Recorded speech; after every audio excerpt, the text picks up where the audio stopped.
Hey everyone, so my current event comes out of Raleigh, North Carolina, and this article is talking about childcare for essential workers, and it says because officials say more than half of the state daycare centers have been closed their doors. However, the state is supporting programs that have chose to remain open, offering new health, safety, and operational guidelines.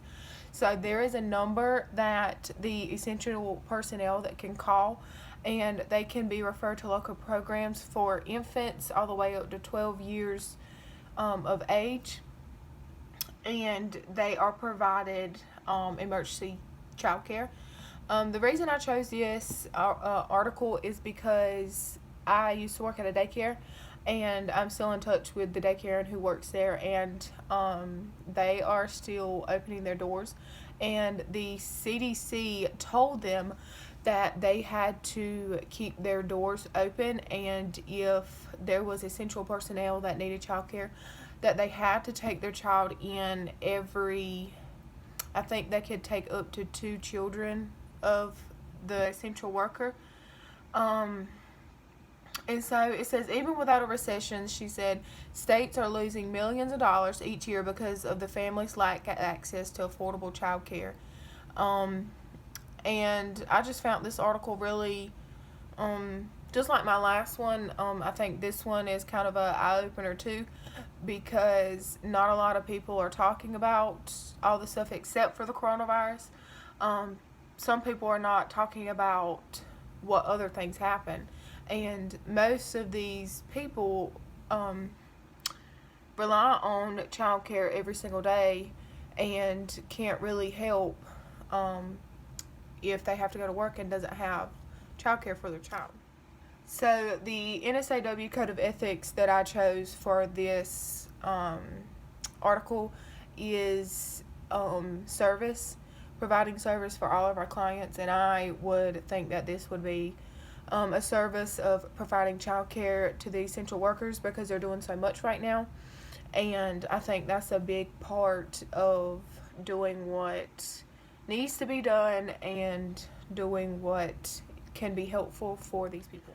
Another part of this that I wanted to talk about was how low childcare workers are paid.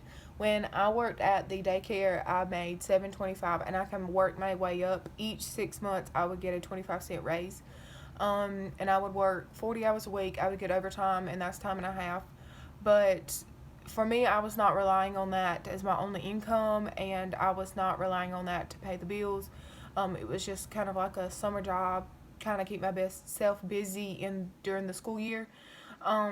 But for somebody who is relying on that every 2 weeks to pay for the bills, some of my the coworkers that I had that I worked with, it was either they had a husband and they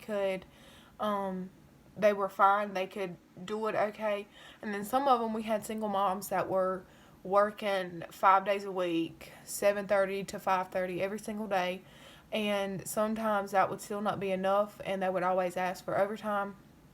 And sometimes our boss would let us work overtime, but I think that's another part of this article is how low childcare workers are paid, and especially if we're having to take in essential personnel workers' children. I think, for me, I think if you're an essential worker during this crisis, and I know everybody's sick and tired of hearing about it, but I do think you should be paid a little extra more because you're putting your life and your family's life at risk because you're having to go home and spread whatever germs you've come in contact with that day. So I do believe that they should be paid more, and that is it for my current event.